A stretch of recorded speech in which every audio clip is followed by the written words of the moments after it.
sabi mo yung Lahar. lahar. Oh. Kasi siyempre iba yung na mga naipon doon sa pinakatuktok noon.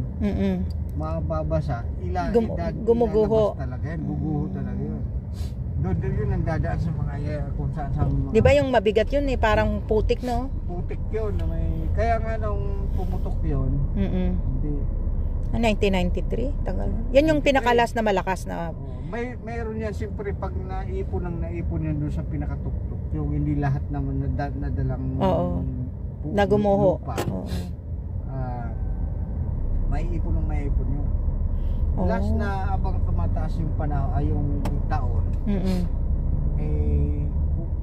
Nagkuha na naman yun, nagparamdam na naman. Yun na yung mga siguro 2-3 putok noon. Talaga. Saka lang pinakamatinding yung halos na tabunan yung